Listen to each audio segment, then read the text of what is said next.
Muy buenas noches, amada familia de Tierra Santa. Soy el pastor Julián Reyes y en esta noche les saludo a cada uno de ustedes junto a mi esposa, la pastora Carolina Lecaros.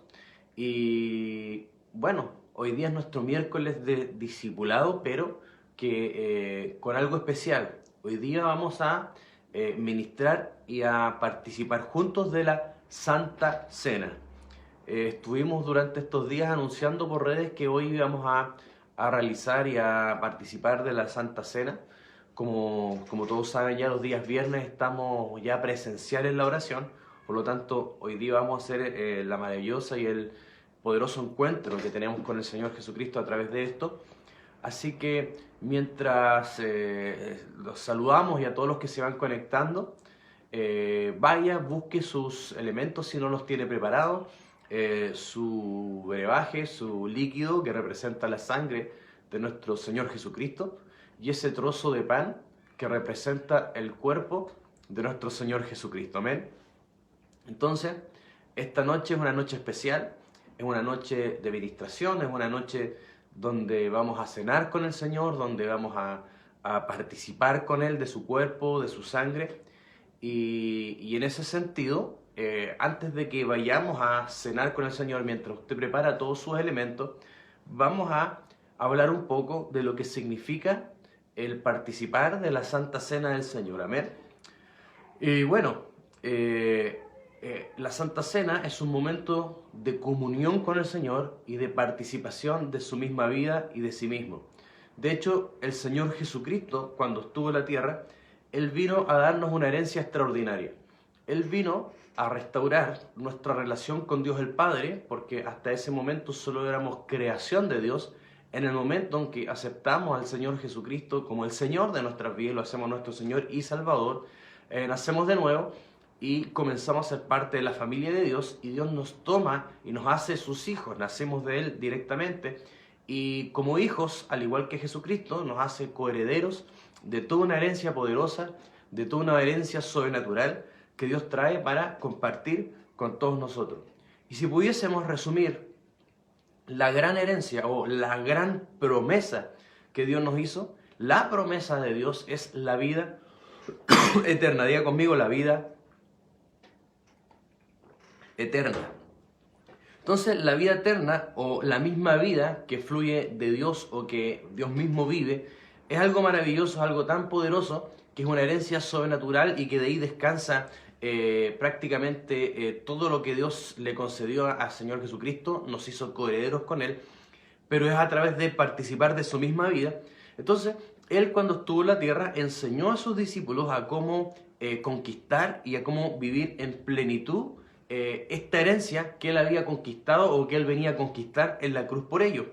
Y esto es tanto así que la iglesia del primer siglo, que es la iglesia que usted puede ver y revisar y estudiar y edificarse, que es la iglesia del libro de los Hechos, se movía en esta realidad, en la realidad y en el poder de esta enseñanza.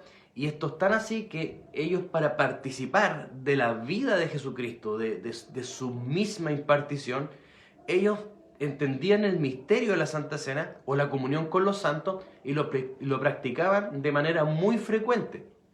De hecho, si vamos a la Escritura, al libro de Hechos, capítulo 2, versículo 42, Hechos, capítulo 2, versículo 42, mire lo que dice, y esto está hablando de todos los discípulos. Y perseveraban, diga conmigo perseverar, es muy importante, todo lo que necesitamos en Dios requiere perseverancia. Y perseveraban en la doctrina de los apóstoles, esto es importante, la doctrina que se enseña en la casa, en la iglesia, la doctrina de la palabra, la enseñanza, eso significa doctrina, en la comunión unos con otros, o sea que participaban unos con otros, tenían comunión, que es la palabra koinonía, que compartían, que se amaban, que se apoyaban, que se asistían unos a otros. En el partimiento del pan y en las oraciones. Participaban de estas cosas, doctrina de los apóstoles, de la comunión unos con otros, de la partición o el partimiento del pan y en las oraciones. ¿Por qué? Porque había un movimiento de unidad sobrenatural. Del momento en que se derramó el Espíritu Santo en el día de Pentecostés, provocó un movimiento de un amor sobrenatural y una unidad sobrenatural, que la iglesia se movía en ese amor que era increíble.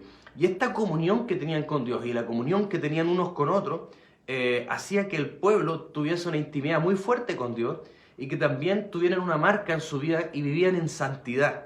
Y era tan potente que Dios los llenaba de gracia y eran hechos milagros, señales, prodigios, maravillas, porque era una iglesia viva, llena de Jesucristo, llena de su Espíritu y llena de la vida eterna fluyendo a través de ellos. Entonces, ellos tenían la esencia pura de la vida de Jesús. Ellos lo vivían como una realidad, no como una teoría. La profeta nos ha estado hablando las últimas oportunidades que debemos de pasar de ser una iglesia o de ser hijos de Dios teóricos a la práctica, a vivir lo que Dios nos enseña, a vivir lo que estamos predicando, a vivir lo que estamos enseñando, a vivir lo que se está impartiendo, a que pase de ser algo teórico o algo vivido, a algo práctico o algo aplicado. Y la iglesia del primer siglo era una iglesia que experimentaba a Jesucristo como una realidad presente, lo manifestaban, vivían en total dependencia del Espíritu Santo y eran llenos de esta vida y tenían frutos, tenían resultados, tenían comunión unos con otros. Era poderoso lo que vivía. De hecho, nosotros y la iglesia mundial de hoy en día hay cosas poderosas, bonitas que están pasando. Dios, hay unciones, hay cosas que están pasando, pero que en general carece de aquellas marcas distintivas que tenía la iglesia primitiva, como lo son, en primer lugar, el amor entre hermanos. La iglesia primitiva, que ninguno se creía ser de sí mismo y de hecho llegaron a tener las cosas en común. ¿Por qué? Porque se apoyaban unos a otros por el amor encendido del Espíritu Santo en ellos. Había un amor poderoso que hoy en día y en los tiempos finales ese amor se va a enfriar a causa de la iniquidad que se multiplica en el mundo. Lo segundo que era una marca distintiva en la iglesia primitiva es que el poder y la vida sobrenatural de Dios era una manifestación continua en sus vidas, en perdón, en misericordia, en pisar ofensa, en gozo, en paciencia, en perseverancia. A los que les tocaba padecer por Cristo lo hacían con gozo, lo hacían con alegría, porque eran tomados por dignos de padecer del reino. O sea, tenían una calidad de vida en justicia, paz y gozo, en santidad, en una vida de victoria, una vida sobrenatural, que era la vida del mismo Señor Jesucristo fluyendo a través de ellos.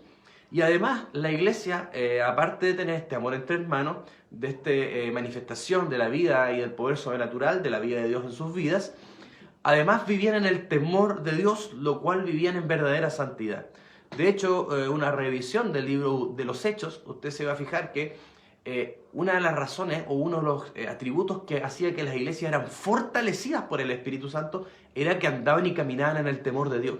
Eso hace iglesias fuertes, iglesias sólidas. ¿Por qué? Porque son iglesias que viven en santidad, que obedecen la palabra, porque el temor santo, que es un temor reverente, de reverencia y respeto hacia Dios, hace que lo consideremos y que tengamos una conciencia que está con nosotros en todo lugar.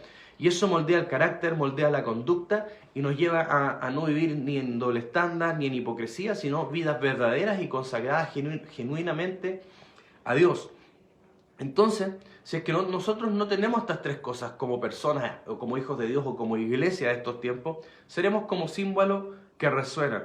Por eso la iglesia primitiva logró y experimentó el caminar en un amor tremendo de unos a otros y, como les decía, llegaron a ser de un solo sentir y de una sola alma y tener una unidad extraordinaria que solo puede ser lograda por seres o hijos de Dios que están llenos del Espíritu Santo. Todos nosotros, tanto usted como yo y la iglesia de Jesucristo tiene esta característica, que todos venimos de distintos lados, todos venimos de distintas formaciones, de distintos lugares de la sociedad, de distintas formaciones, de todos distintos. Por lo tanto, en la iglesia, cuando llegamos a la familia de la fe y creemos en el Señor Jesucristo, no estamos unidos por afinidades naturales o humanas, estamos unidos por la sangre de Jesucristo, por la palabra de Dios y por el Espíritu Santo que mora en nosotros. Y mientras más llenos estemos del Espíritu Santo, ese amor va a fluir y vamos a poder experimentar la dimensión que vivía la iglesia primitiva. Y que de hecho, en los tiempos finales, la gloria postrera será mayor que la gloria primera de la que vivió la iglesia primitiva del libro de los Hechos.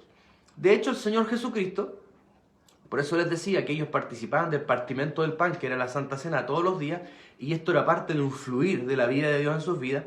El Señor Jesucristo, en un momento de su ministerio, hizo una declaración que fue un verdadero filtro, porque la gente lo estaba siguiendo y él discernió, él sabía que muchas personas lo estaban siguiendo con motivaciones incorrectas, lo estaban siguiendo por los panes y los peces, porque él había hecho esos milagros y había alimentado a la gente. Es decir, que las grandes multitudes lo seguían por un interés del provecho que podían sacar de él. Y eso no está mal, porque muchos de nosotros hemos llegado a Cristo por una necesidad, y esa necesidad nos atrajo a Jesucristo, lo cual no está mal. Pero después de un tiempo de andar o transitar con el Señor va a poner a prueba nuestras motivaciones para que le sigamos y le sirvamos por amor, por la motivación de querer agradarlo, y por gratitud a todo lo que ha hecho por nosotros. Entonces, en este punto que el Señor hizo una declaración que fue muy fuerte, que provocó una división en sus seguidores. Y vamos al libro de Juan, el Evangelio de Juan, capítulo 6, versículos 51 al 54. Vamos a Juan, capítulo 6, versículos 51 al 54. Aquí dijo el Señor: yo soy el pan vivo que descendió del cielo. Si alguno comiere de este pan, vivirá para siempre. Aquí el Señor Jesucristo se está presentando no solo como un pan normal, sino como un pan vivo que tiene vida en sí misma. Recuerde, el partimiento del pan, estamos participando de la vida misma de Dios. Y Él dice: yo soy ese pan, yo soy alimento divino que descendió del cielo, pero soy vivo. Y dice: si alguno comiere de este pan, vivirá para siempre. Y el pan que yo daré es mi carne, la cual yo daré por la vida del mundo. O sea, estaba diciendo que Él iba a entregar su cuerpo, iba a entregar su vida en la cruz para salvarnos. Entonces los judíos contendían entre sí diciendo: ¿cómo puede este darnos a comer su carne? O sea, ¿cómo está diciendo que se va a entregar con canibalismo, que lo vamos a tener que comer? Y esto fue algo que sacudió sus mentes, porque ya era demasiado, era algo que no podían comprender, y era algo que exigía ya un compromiso brutal. Entonces Jesús les dijo: de cierto os digo, si no coméis la carne del Hijo del Hombre, que se estaba refiriendo a sí mismo, y bebéis su sangre, que eso es de lo que participamos en la Santa Cena, pero ellos no tenían revelación de eso en ese minuto, no tendréis vida en vosotros. El que come mi carne y bebe mi sangre tiene vida eterna, y yo le resucitaré en el día postrero. Entonces Jesucristo se atrevió a hacer esta declaración sabiendo que muchos lo iban a dejar, porque desde que dijo eso, una parte de discípulos se dio la vuelta y se fue, y de sus 12, él les dijo: ¿y ustedes también quieren irse? Y ahí fue donde Pedro dijo: no, porque tú tienes palabras de vida. Entonces él se arriesgó a perder los discípulos por establecer una verdad, que es una verdadera llave sobrenatural para tener una posesión total de la herencia en Cristo Jesús. La llave es participar de Cristo mismo, ser uno con Jesús, llegar a comerlo, a beberlo, tener su sangre, tener su cuerpo morando en nosotros, tener una comunión, una compenetración tan profunda, estar tan lleno de Jesús, ser uno con Jesús, que su vida fluya tanto en nosotros, que en esa vida tenemos la herencia total de todo lo que se nos dio en los cielos por el Señor Jesucristo, que fue comprado por Él en la cruz. Entonces para Él era de vital importancia establecer en la verdad: ustedes tienen que comer mi carne, ustedes tienen que beber mi sangre, esto es importante, o si no, no van a tener vida. La vida eterna no va a fluir en ustedes. Si dejan de comer mi carne, si dejan de beber mi sangre, se va a estancar el fluir de mi vida en ustedes, no van a tener vidas victoriosas, no van a tener vidas sobrenaturales, el amor de Dios no va a fluir, no va a fluir el perdón, no va a fluir la victoria, no va a fluir la fe, no va a fluir todo lo que fluye de una vida sobrenatural de Dios. Entonces, ¿qué es lo que es la vida eterna en sí, pastor? Gracias por esa pregunta. Hay varias cosas que podemos hablar de esto, pero mire lo que dice Juan 17:3. Esta es la definición más directa que uno puede encontrar en la palabra sobre la definición de lo que la vida eterna es. Vamos entonces a Juan capítulo 17, versículo 3. Y dice así: y esta es la vida eterna. O sea, hermano, aquí ya no hay nada que interpretar, aquí lo está diciendo con toda su letra. Y esta es la vida eterna, o sea, que hay que poner ojo, corazón, todo, porque aquí se nos va a dar la clave. Y esta es la vida eterna, está diciendo el Señor Jesús, que te conozcan a ti, el único Dios verdadero. Le está hablando al Padre: Señor, esta es la vida eterna, que conozcan a Dios el Padre como el único Dios verdadero, y a Jesucristo, a quien has enviado. Y esta es la vida eterna. Recuerde que la palabra conocer aquí en la Biblia es una palabra que advierte o que significa intimidad. Es la misma palabra que se usa cuando dice que María fue embarazada o concibió el Espíritu Santo y no había conocido hombre o no había conocido a José, no había tenido intimidad sexual, porque esta palabra habla e indica una intimidad. Entonces la vida eterna, que es la vida de Dios que fluye dentro de Él, es la vida que Dios mismo vive, es una vida de santidad, es una vida de poder, es una vida de fe, una vida de amor, de gozo, de paz, que produce paciencia, mansedumbre, dominio propio. Todo el fruto de Dios y todo el carácter de Dios es producido por esta vida que Dios mismo vive. No es una vida negativa, es una vida poderosa. ¿Y en qué consiste? ¿Qué es lo que es esta vida? Esta vida fluye y se manifiesta cuando uno tiene intimidad con Dios el Padre e intimidad con Dios el Hijo. Eso es lo que está diciendo el Señor Jesús. O sea, por eso el Señor Jesús en sus últimas oraciones dijo: yo oro para que ellos sean uno entre ellos y uno conmigo, así como yo soy contigo, y sean uno. Él está hablando de unidad, de intimidad, de comunión. Entonces, en comunión y en intimidad, cuando somos uno con Cristo, uno con el Espíritu Santo, uno con Dios el Padre, fluye esa vida eterna y se manifiesta. Por eso es importante, y la iglesia primitiva entendía esto, y entendía que el partimento del pan, cuando hacían Santa Cena, comían la carne de Cristo y la sangre de Cristo, era una experiencia real donde ellos estaban recordando, pero estaban también declarando que esa vida sobrenatural fluía en ellos y entraba en ellos. Amén. Entonces Jesús es el Hijo de Dios manifestado en carne, y en Él se cumple, ojo acá, en Él se cumple el misterio de que el Creador de todo el universo une a la naturaleza humana con la naturaleza divina en el cuerpo de Jesús. ¿De qué estamos hablando? Estamos hablando de lo que está en la palabra en el libro de Efesios, capítulo 1, versículos 9 y 10. Efesios, capítulo 1, versículos 9 y 10. Este pasaje es muy revelador, es muy impactante, y vamos ahí a leerlo. Dice así: dándonos a conocer el misterio de su voluntad. El apóstol Pablo está hablando que Dios dio a conocer algo que era un misterio. Un misterio es un conocimiento retenido de algo que no sabemos, un conocimiento oculto, misterioso. No es que es místico, sino que algo que el hombre no puede conocerlo ni saberlo si no es por revelación del Espíritu. Y su voluntad, lo que Dios quería hacer o que tenía planeado, era un misterio hasta que se manifestó Cristo. Nadie sabía. Estaba escrito por profetas, pero aunque hubiese estado escrito por los profetas, no se revelaba de manera común. De hecho, los mismos apóstoles, cuando el Señor les dijo en reiteradas oportunidades: es necesario que yo muera, pero voy a resucitar, se lo está diciendo directo, no se les reveló, no lo entendían. Y cuando muere el Señor es como si hubiese sido algo que ellos no esperaban, cuando lo anunció 1000 veces. Y cuando Él resucita, Él les manda a decir que resucitó. Algunos no creían cuando lo dijo muchas veces que iba a morir y resucitar. ¿Por qué? Porque no estaba revelado. Entonces, ¿cuál es el misterio de su voluntad?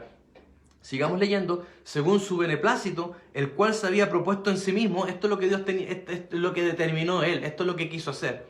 Se había propuesto en sí mismo de reunir todas las cosas en Cristo, en la dispensación del cumplimiento de los tiempos, así las que están en los cielos como las que están en la tierra. Lo que Dios quiso hacer desde el principio es reunir todo lo que está en el cielo y todo lo que está en la tierra en su Hijo Señor Jesús. Y la palabra reunir significa poner todas estas cosas bajo una cabeza. Dios puso todas las cosas bajo una cabeza y se llama Jesucristo. Ante el nombre de Jesús, dice la Escritura, se doblará toda rodilla y toda lengua confesará que Él es el Señor. ¿Cuántos dicen amén a esa tremenda declaración? Entonces, Jesucristo, hombre, se tuvo que hacer hombre cuando Él viene a la tierra y viene siendo 100% Dios. También viene a un cuerpo humano para ser también 100% Dios y 100% hombre. Está uniendo el cielo y la tierra en un solo hombre. Esto fue tan poderoso, y esto es algo que hemos explicado y el apóstol ha enseñado en varias oportunidades, que la sangre de Cristo, la sangre que tuvo en su cuerpo físico durante la tierra, sabemos que la sangre es determinada por el Padre hombre. Entonces, cuando viene la simiente de Dios el Padre y cubre a María con su Espíritu Santo, Dios le transfiere su sangre al óvulo de María y le hace una impartición de sí mismo y transfiere sangre divina o sangre sobrenatural, porque la sangre de Jesucristo tenía que ser pura, limpia, libre de pecados para pagar por los pecados del mundo. Entonces, en este caso, el Padre mismo puso su vida en forma de sangre en el vientre de María. El Padre usó el medio de su sangre para unir la naturaleza humana y la naturaleza divina. Y por medio de esta sangre dada por el Padre, que la sangre de Jesús se forma. Entonces aquí viene una sangre divina, una sangre pura que es impartida sobre Jesús.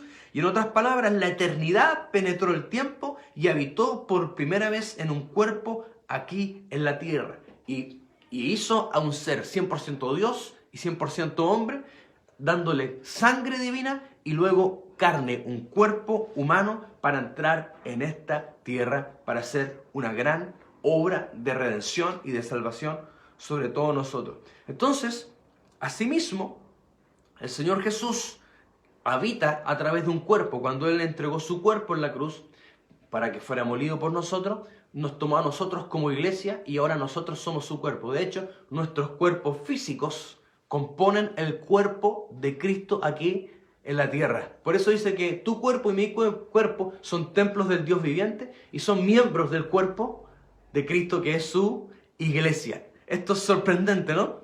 Por eso cuando participamos del cuerpo de Cristo, que es un cuerpo partido en muchos trozos, que todos estamos comiendo simbólicamente, estamos diciendo que todos nosotros y nuestros cuerpos forman parte del cuerpo de Cristo aquí en la tierra. Él es la cabeza y su cuerpo está aquí en la tierra pisándole la cabeza al diablo.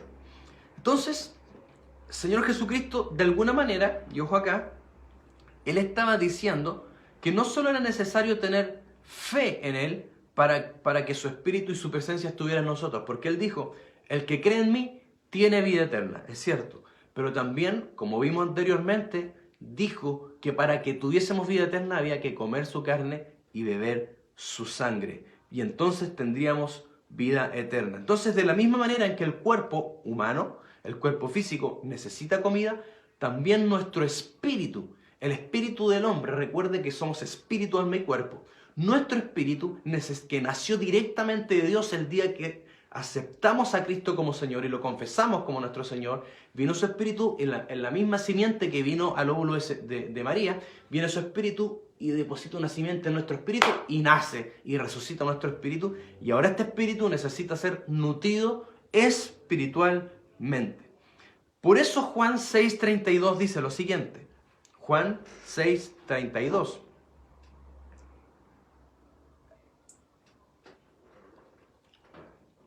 Dice así, de cierto os digo, el Señor Jesús hablando aquí, no os dio Moisés el pan del cielo. Estaba haciendo el Señor Jesús claramente una alusión al maná, porque cuando el Señor envió el maná, Él les prometió que les enviaría pan del cielo. Y aquí el Señor Jesucristo, pese a que Dios dijo que les envió pan del cielo, que era el maná, Él dijo, no os dio Moisés el pan del cielo. ¿Por qué? Porque eso era una figura del verdadero pan que era Cristo. Y por eso lo dice, mas mi Padre, el Padre Celestial, os da el verdadero pan del cielo, que era Él. Porque el pan de Dios es el que descendió del cielo y da vida al mundo. Y aquí Jesucristo se está presentando en forma de pan, que es forma de alimento. Por eso, de alguna manera, ahora que nos estamos comiendo, y lo vamos a hacer en un minuto más, profética, simbólica, sobrenaturalmente, podríamos decirlo también, su sangre y su carne, estamos comiendo de Él y estamos participando de su vida eterna. Yo no sé cuánto, cuando hoy día cenemos con el Señor, va a tener una firme convicción y una fe sobrenatural que estamos siendo unos en Jesús, unos con otros, y que su vida eterna va a tener una activación sobrenatural sobre tu vida y sobre mi vida en esta noche, porque el pan del cielo lo estamos comiendo. Por supuesto que comerse el pan del cielo también representa oír la palabra de Dios, porque Cristo es la palabra, es su palabra, el pan es nuestro alimento. La boca espiritual son los oídos. O sea que oír la palabra de Dios, con eso nos comemos la palabra. Meditar la palabra de Dios es digerirla y obedecerla es asimilarla. Quiere decir que también comerse la palabra, comerse el pan, es oír la palabra y practicarla y llevarla a cabo. Y entonces Cristo se encarna a través de su palabra en nosotros. Pero también es una alusión directa, y Él estaba hablando también de la Santa Cena que íbamos a nosotros experimentar en este tiempo. Entonces, nuestra vida necesita no solo nacer espiritualmente, como dijimos, sino también necesita alimentarse continuamente nuestro espíritu. De otra manera, se debilitaría y moriría en nuestro espíritu. Por eso el Señor dijo, mi carne es verdadera comida y mi sangre es verdadera bebida. Y la iglesia primitiva, que partía el pan por las casas y lo hacía continuamente, entendió esto de una manera sobrenatural y lo asimilaron y lo practicaron. Por eso dice el libro, volviendo al libro Los Hechos, Hechos capítulo 2, versículo 46, Hechos capítulo 2, versículo 46, mire lo que dice. Y perseverando unánimes cada día en el templo, diga conmigo, perseverando unánimes, tengo que ir al templo o a la casa espiritual. O sea que para que estemos juntos y perseverando unánimes, nos tenemos que juntar en algún lugar. Así que si le había quedado cómoda la pandemia, es tiempo de volver al templo, a la casa donde nos reunimos. Entonces, perseverando unánimes cada día en el templo y partiendo el pan en las casas. Aquí vuelvo a repetir que ellos partían el pan y hacían Santa Cena en las casas de manera frecuente, comían juntos con alegría y sencillez de corazón. O sea que habían adoptado este principio y ellos celebraban y ministraban Santa Cena de manera continua en los hogares. Por eso los apóstoles sabían la importancia de esto para poder mantener la vida eterna en ellos y lo hacían y periódicamente y permanentemente. Por eso Juan 6:27, mire lo que dice. Juan 6:27 dice: trabajad, no por comida que perece, sino por la comida que a vida eterna permanece, la cual el Hijo del Hombre os dará, porque a éste señaló Dios el Padre. Es decir, que debemos esforzarnos por las cosas de Dios, debemos esforzarnos por obedecer a Dios, debemos esforzarnos por trabajar en las cosas que Él quiere, porque también significa comer y beber de Él, hacer las obras de Dios de la misma manera en que Jesucristo la hizo. Por eso Dios te va a usar para hacer milagros, señales, liberaciones, porque las mismas obras que yo hice, dijo el Señor, el que cree en mí las hará mayores. ¿Cuántos dicen amén? Tremendo, ¿no? Entonces, comer a Cristo, comer su carne o el pan, que es el pan que descendió del cielo, y beber su sangre, es equivalente a depender totalmente de su fuerza, de su espíritu, de su vida y de su poder. Esto dice Juan 6:57. Juan 6:57 lo dice así: como me envió el Padre viviente, y yo vivo por el Padre, así el que me come, él también vivirá por mí. Y ojo, cuando él dice que el Padre viviente, o sea, está hablando de una cualidad sobresaliente, porque el Padre tenía varias cualidades, pero el Padre viviente, que tiene vida eterna o vida en sí misma, me envió. Enviar es la palabra apostelo, ser enviado con una misión. Entonces, como yo vivo por el Padre y estoy en dependencia, cumpliendo lo que me mandó, y yo vivo, soy sostenido por Él, su vida eterna fluye en mí, el que me come a mí o el que depende de mí, también mi vida fluirá en Él. ¿Cuántos dicen amén? Entonces, son dos cosas de las que participamos en este día de Santa Cena. Participamos, como dijimos, de su sangre y de su carne. ¿Cuál es la importancia de esto? En primer lugar, la sangre. La sangre es el elemento donde se encuentra la vida y también es el primer elemento expiatorio que Dios revela al hombre. Mire lo que dice Levíticos capítulo 17, versículo 11. La sangre es el elemento donde se encuentra la vida y el primer elemento expiatorio es a través del cual Dios paga por nuestros pecados y nos limpia, ¿no? Dice acá, porque la vida de la carne en la sangre está. O sea que la vida de alguien está en su sangre. Eso es lo que representa la sangre, la vida de una persona. De hecho, cuando usted lee en la ley no se permitía comer la sangre de los animales porque ahí estaba su alma o su vida. Porque para Dios siempre la sangre, eso por supuesto que corría para el Antiguo Testamento, pero el principio está ahí, que nuestra sangre está nuestra vida. Por nuestra sangre corre nuestra vida. Por la sangre de Jesucristo corre la vida de Jesucristo. ¿Ven?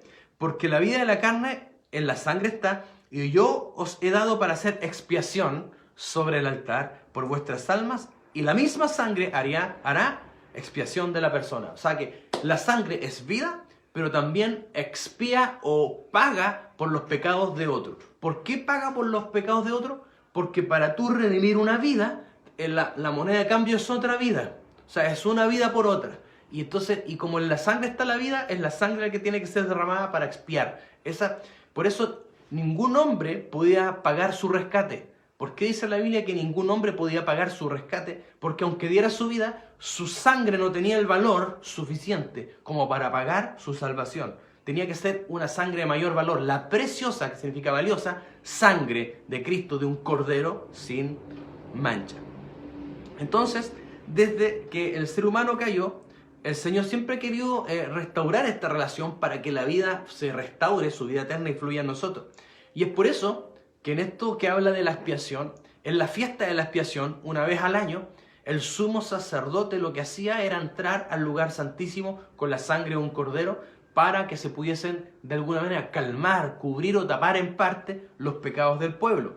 Y si esos pecados eran más fuertes, eran mayor al sacrificio, podía morir ahí mismo el sumo sacerdote, y por eso es que tenía unos cascabeles y un cordel amarrado a él, por si dejaban de sonar los cascabeles, entendían que había quedado muerto, y lo tiraban y lo sacaban con el cordel para afuera.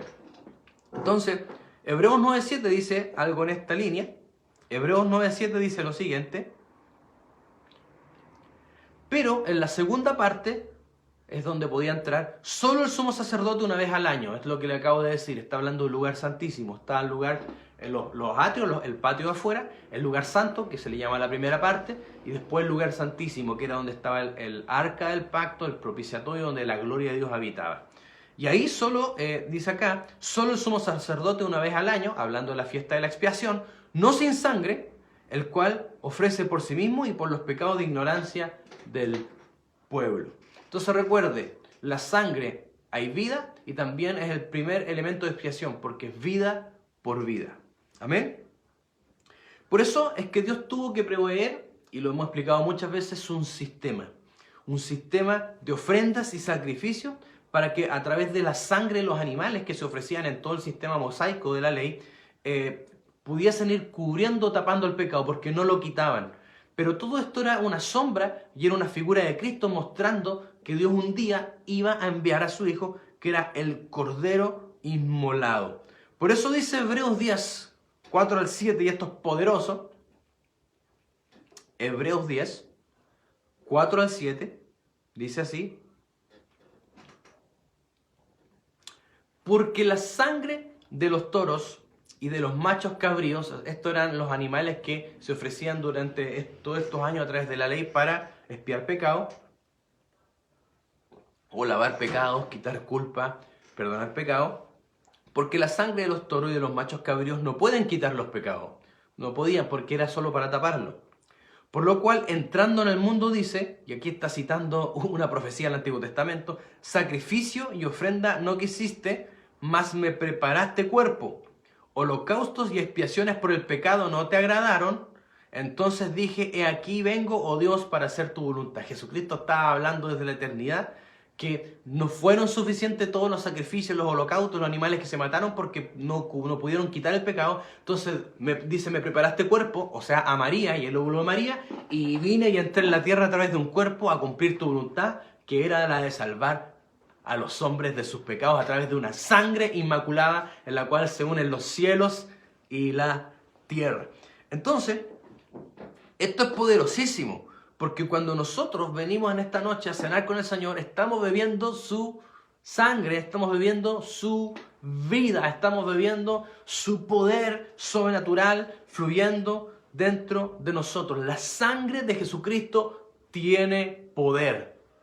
Dígalo en su casa. La sangre de Jesucristo tiene poder.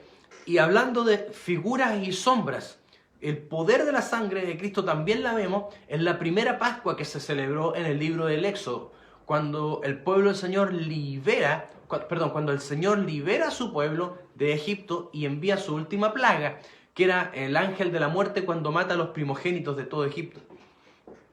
Y esa noche el Señor les manda lo siguiente en Éxodo 12, 12 al 13. Éxodo capítulo 12, versículo 12 y 13. Éxodo capítulo 12, versículo 12 y 13. Dice así: y ejecutaré mis juicios en todos los dioses de Egipto, yo Jehová, y la sangre, esta era la sangre del cordero que Dios le había mandado a degollar, y la sangre os será por señal en las casas donde vosotros estéis, y veré la sangre y pasaré de vosotros, y no habrá plaga de mortandad cuando hiera la tierra de Egipto. O sea que la sangre en los dinteles de las puertas tenía poder para que la muerte no entrara más en esas casas. Espiritualmente hablando, así como no es que la sangre por sí sola lo hacía, había una acción, tenían que tomar esta sangre del cordero que representa a Jesucristo y ponerla en los dinteles de las puertas. Así también, hablando de figuras y sombras, también nosotros tenemos que poner la sangre de Jesucristo en los dinteles de la puerta de nuestros corazones. ¿Cuántos dicen, esta noche aplico la sangre de Jesucristo en los dinteles de la puerta de mi corazón? El corazón tiene una puerta y esa puerta es para que entre Jesucristo, no para que entre el ángel de la muerte, no para que entre el pecado, no para que entre la iniquidad, no para que entren malos pensamientos. Por eso el Señor Jesucristo habla de esto en Apocalipsis 3:20. Mire lo que dice en Apocalipsis 3:20. Recuerde que así la sangre se tenía que aplicar en los dinteles de la puerta, de las casas. Ahora la sangre de Jesucristo en los dinteles de las puertas del corazón. Y en Apocalipsis 3:20 el Señor dice, he aquí, yo estoy a la puerta y llamo. Si alguno oye mi voz y abre la puerta, entraré a él y cenaré con él y él conmigo. ¿Cuántos van a abrir la puerta de su corazón y van a cenar con el Señor esta noche? Esta puerta es el interior del ser humano y esta cena es el nuevo pacto en su sangre. ¿Cuántos van a cenar y hacer un nuevo pacto con Dios en esta noche? Y ojo, que es aquí donde la sangre de Cristo avanza en su trayectoria a lo profundo del ser. No solo en la puerta del corazón, sino que tiene que ser derramada además en el altar. Así como en el tiempo antiguo se puso la puerta, hay que ponerle en la puerta del corazón, abrirle la puerta a Jesús. El sumo sacerdote entraba con esta sangre al lugar santísimo que representa el espíritu del hombre. Así también la sangre de Jesucristo, que tiene poder y que tiene vida eterna, tiene que entrar a nuestro lugar santísimo, a lo profundo de nuestro espíritu. Y ahí la comunión de Dios, que es el lugar más fuerte con la pura presencia de Dios, se puede lograr por medio de la unión de su sangre con nuestro espíritu. Y eso es lo que va a ocurrir esta noche cuando cenemos con el Señor, cuando bebamos su sangre. Va a pasar por la puerta de tu corazón, te sentarás a cenar con el Señor esta noche y entrará en tu espíritu produciendo un poder de resurrección y de vida eterna dentro de ti y dentro de mí, en el nombre poderoso de Jesús. El poder de la resurrección y la sangre de Jesucristo tienen una relación directa en las Escrituras. Lo voy a decir de nuevo. El poder de la vida eterna y de la resurrección de Dios y la sangre de Jesucristo tienen una relación directa en la Escritura. Miren lo que dice acá, y esto es impresionante realmente. Hebreos 13:20. Hebreos 13:20 lo dice. Y el Dios de paz, que resucitó de los muertos nuestro Señor Jesucristo, está hablando del Dios que resucitó, está hablando del poder de la resurrección, el gran pastor de las ovejas, por la sangre del pacto eterno. Por la sangre del pacto eterno hay también un poder de resurrección. Cuando nosotros bebemos su sangre, todo nuestro cuerpo y todo nuestro espíritu se va inundando de ese poder glorioso. Por eso esta noche podemos expectar y podemos esperar sanidades, milagros en el cuerpo, resurrecciones sobrenaturales en nuestro ser. En el nombre de Jesús. La sangre, vuelvo a repetir, la sangre de Jesucristo tiene poder. Pero también hoy día no solo estamos bebiendo su sangre, sino que también estamos comiendo su carne o comiendo su cuerpo. Y el Señor Jesucristo dice que su cuerpo fue partido o molido por nuestros pecados. Quiere decir que fueron tus pecados y mis pecados los que partieron su cuerpo y los que molieron su cuerpo. Entonces, esto era algo que tenía vívidamente la iglesia primitiva. Ellos sabían que si nosotros, cuando cenábamos con el Señor y cuando ellos estaban recordando al Señor, estaban comiendo su carne, ellos estaban pensando en que ese cuerpo fue molido por sus pecados y cada uno de nuestros pecados le fue partiendo, le fue golpeando, le fue latigando el cuerpo. Entonces, si nosotros hubiésemos podido tener una imagen de su cuerpo partido en el madero, en cada una de esas heridas, y hubiéramos podido ver cada uno de nuestros pecados, cada una de nuestras faltas, con nuestro nombre escrito en ellos, y Él diciéndonos, este es mi cuerpo que por vosotros fue partido. Aleluya. Es decir, que cada uno de nosotros con nuestros pecados contribuimos a que murieran el cuerpo del Señor, a que partieran el cuerpo del Señor y a que Él lo tuviese que entregar. Y esta era una realidad que la iglesia primitiva vivía día a día. Cada vez que hacían el partimiento del pan entre los hermanos, ellos recordaban lo que sus pecados le habían causado al cuerpo del Señor Jesucristo. Amén. Seguramente se miraban a los ojos mientras partían el pan y veían el cuerpo del Señor en su agonía y herido por ellos. Esto sus almas lo vivían cada día porque lo sentían en sus corazones. Y de esta manera sus vidas eran transformadas. Esto lo hacían continuamente, todos los días. Y es por esta razón que el Señor, cuando manda e instituye la Santa Cena, dice: hagan esto en memoria de mí. Memoria de mí significa eso, experimentar o volver a experimentar vívidamente un hecho. Ellos podían ver y recordar y ver cómo nuestros pecados estaban moliendo a Jesús y que gracias a que su cuerpo fue partido por nosotros, nosotros podemos tener salvación y nosotros podemos tener liberación a través de Él. ¿Cuántos dicen amén? Esta noche comeremos su cuerpo y beberemos su sangre. Por eso dice 1 Corintios 11:26. 1 Corintios 11:26 dice lo siguiente: así pues, todas las veces que comieres este pan, o sea, todas las veces que comiéremos el pan que representa el cuerpo molido y partido de Jesús, la muerte del Señor anunciáis hasta que Él venga.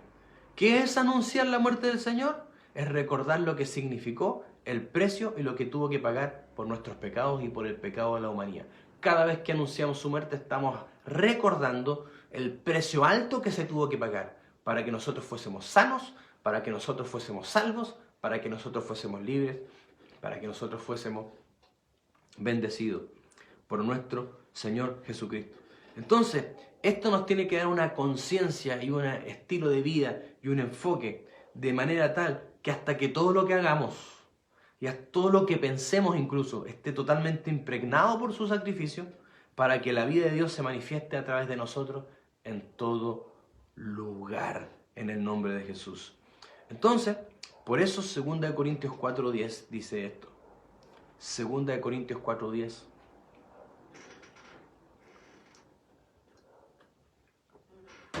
Llevando en el cuerpo siempre por todas partes la muerte del Señor. O sea, llevando la muerte del Señor, que estamos hablando, que es la que anunciamos cuando cenamos, para que también la vida de Jesús se manifieste en nuestros cuerpos. Y el versículo 12, de manera que la muerte actúa en nosotros y en nosotros la vida. O sea que cuando estamos conscientes de la muerte del Señor Jesús por nosotros y además nos consideramos muertos con Él en esa cruz, entonces también se manifiesta la vida eterna y la vida sobrenatural en nuestras vidas, en el nombre de Jesús. Por lo tanto, en esta noche, así como lo entendemos que la Santa Cena, la comunión de la Santa Cena, la iglesia primitiva la practicaba permanentemente y entendían que a través de esto participaban de la vida sobrenatural de Dios, eso los llevaba a una unidad sobrenatural, tenían activo a Jesucristo, ellos experimentaban milagros, señales, prodigios. Ellos entendían que cuando bebían la sangre, el poder sobrenatural de Dios, de la vida de Dios, entraba hasta su mismo espíritu, su cuerpo y su espíritu y todo su ser. Y que cuando comían el cuerpo de Cristo, entendían que la muerte del Señor anunciaban, y cada vez que lo masticaban, sabían que Él lo había hecho por cada uno de ellos y por cada uno de sus pecados, y asimismo también la resurrección de Cristo se manifestaba en ellos. Nosotros esta noche también vamos a cenar con el Señor, y la palabra dice que si nosotros discernimos el cuerpo de Cristo cuando cenamos, entonces debemos cenar dignamente y no hacerlo indignamente. Por lo tanto, vamos a presentar nuestros corazones para alinear nuestros corazones y cenar con el Señor esta noche. Si gusta, oremos al Señor unos momentos. Padre, en esta noche te pedimos perdón, Señor, por todos nuestros pecados. Te pedimos perdón por toda actitud que haya sido contraria a tu reino, contraria a tu palabra. Nos arrepentimos en esta hora, Señor, y no queremos beber indignamente, Señor. Tu palabra dice que nos vistamos sobre todas las cosas del amor, que es el vínculo perfecto. Vístenos con tus ropas, vístenos con tus vestiduras. Nos vestimos del viejo hombre y nos sacamos las vestiduras viejas del antiguo hombre, con sus delitos, con sus pecados, con sus hechos, para cenar contigo esta noche, en el nombre de Jesús. 1 Corintios 11:23 dice, porque yo recibí del Señor lo que también os he enseñado, que el Señor Jesús, la noche que fue entregado, tomó pan, así como nosotros tomamos el pan esta noche, y habiendo dado gracias, lo partió y dijo, tomad, comed, esto es mi cuerpo, que por vosotros es partido, como lo mencionamos recién. Haced esto en memoria de mí. Amén. Así que comamos de su carne y de su cuerpo en esta hora, con esta conciencia y revelación, en el nombre de Jesús.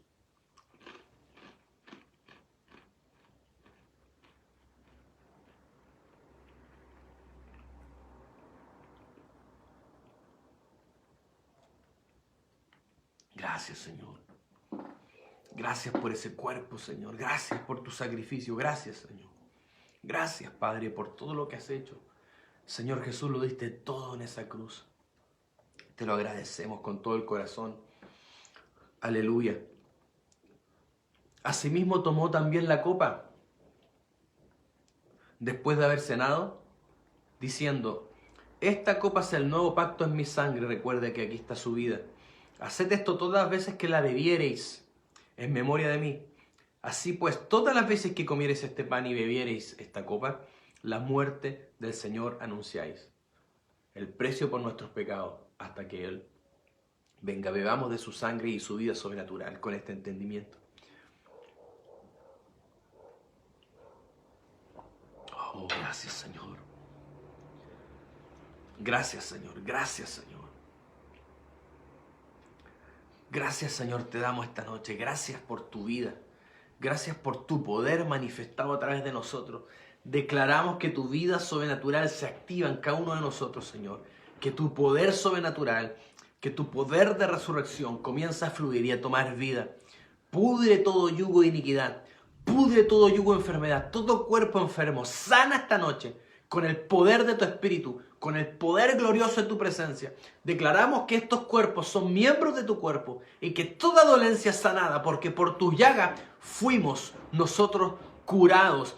En el nombre poderoso de Jesús, Señor, llénanos, Señor, y llena tu iglesia en este tiempo de un fuego sobrenatural, de una pasión sobrenatural, de un espíritu diferente, Señor. Estos son tiempos de aceleración, tiempos proféticos y tiempos de gloria, Padre. En el nombre poderoso de Jesús. En el nombre poderoso de Jesús. En el nombre poderoso de Jesús. Amén. Y amén, amén. Amén. Es una bendición poder cenar con el Señor, poder participar de su cuerpo y de su sangre esta noche, todos nosotros como hermanos, aunque físicamente separados, cada uno en distintas partes en su casa, pero en el espíritu como uno solo en esta noche maravillosa. Les bendecimos esta noche, les mando muchos cariños también de mi esposa, muchos cariños a nuestro apóstol, a nuestra profeta, a cada uno de los pastores, a cada uno de ustedes. Declaramos que esta es una noche sobrenatural, de bendición, de un fluir de su vida sobrenatural sobre cada uno de nosotros, de una nueva activación, se reactiva ese pacto con Dios, de amor eterno con Él. Somos su esposa, Él es nuestro marido, el Señor Jesucristo, y que se afirme ese pacto, esa fidelidad y esa lealtad hacia nuestro Señor Jesucristo. Amén. No se olvide que este viernes tenemos día de oración presencial a las 8 de la noche. No es necesario que se inscriba, tiene que simplemente llegar. Vaya con su mascarilla, que es importante respetar los protocolos. El día sábado a las 11:30 esperamos también no solo a los jóvenes, a todos los que quieran ir al taller de heridas emocionales, donde Dios está haciendo algo extraordinario. Es necesario sanar para lo que Dios está soltando. Y el domingo, usted sabe, las palabras poderosas que hemos estado recibiendo. Primer culto a las 10, presencial. Segundo culto presencial a las 12. Y se transmite a las 2:15 vía YouTube. Amén. Nos estamos viendo pronto. Que el Señor les bendiga mucho. Nos vemos el viernes.